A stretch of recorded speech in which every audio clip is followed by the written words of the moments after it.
Hi everyone, this is Mrs. Snowbeck. Today we're going to do a little extra with the homework from 3.5. I know this is kind of a tricky section, and so I wanted to go over a few of the homework questions with you. So if you want to take out your Unit 3 Practice 5, let's do a couple together. So here we're going to do number 2 from the Unit 3 Practice 5. This is a 2-column proof. And remember, we always start by writing down the given information. So let's go ahead and do that. So I copied down exactly. R is the midpoint of segment PT and segment QS. And the reason that I know that is true is because it was given to me. So now I like to kind of look at that over. What was I given? So R, if you look closely, is right here, this point right here. And it is the midpoint between PT. Aha. Doesn't that mean that these would have to be the same size? I think it does. It is also the midpoint of QS. So the midpoint between Q and S. So I think this and this would also have to be the same size.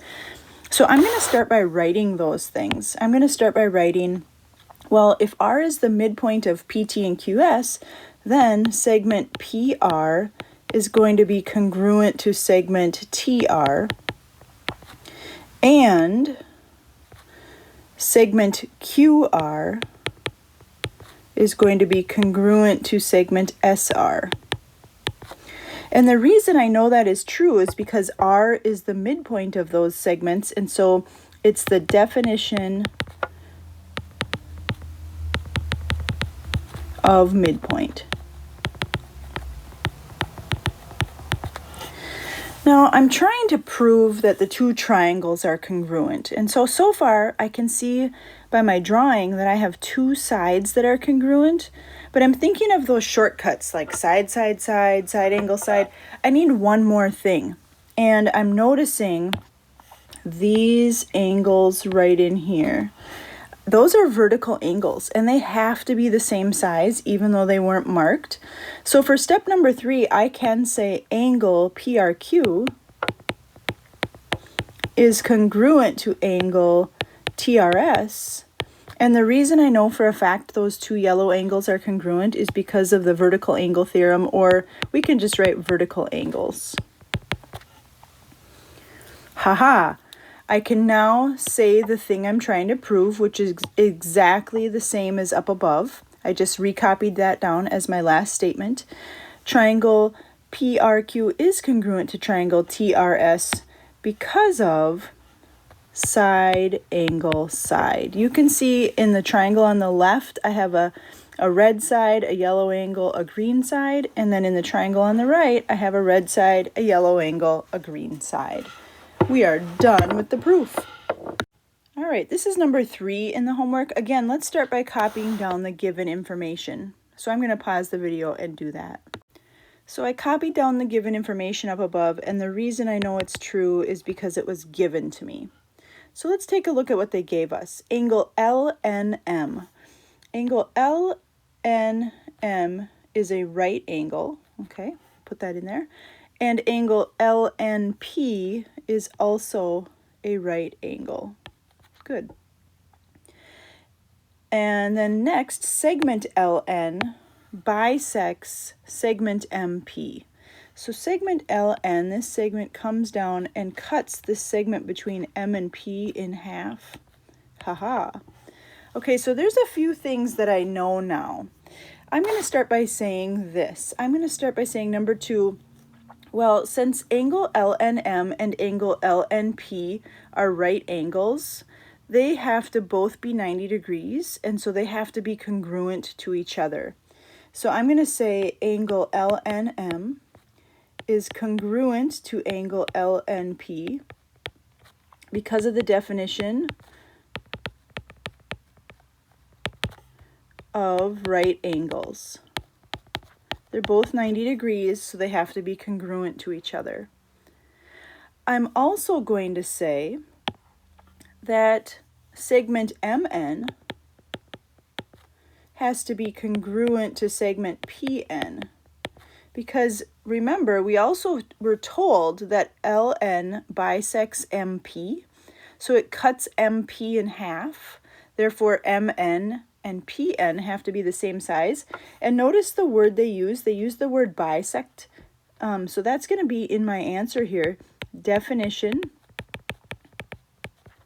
of, you can say definition of bisector, or you can say definition of segment bisector. I'll be more specific. I'll put segment bisector. Sometimes you might have an angle bisector, but in this case we have a segment bisector. Is there anything else here? We're trying to prove that the two triangles are congruent, and it looks like so far I have one angle and one side.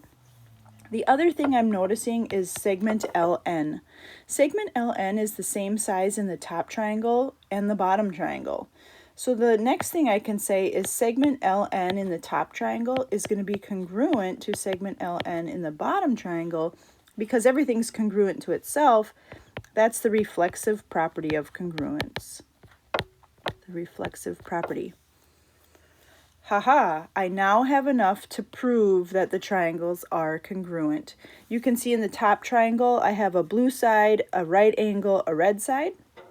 And in the bottom triangle, I have a blue side, a right angle, a red side. So the two triangles are congruent by side, angle, side. Let's go ahead and jump to number 6 on the homework. I'm going to go ahead and write down the given information, so I'm going to pause the video. So I've written down the given information, and I know it's true because it was given. Let's see what they gave us. They gave us angle ZWX. ZWX is this angle up here. It's congruent to angle XYZ. XYZ is this angle down here. Okay, that was given to us.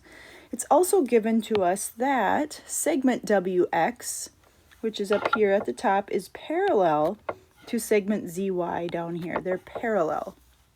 And we're going to try to prove that side WZ on the left is congruent to side YX on the right.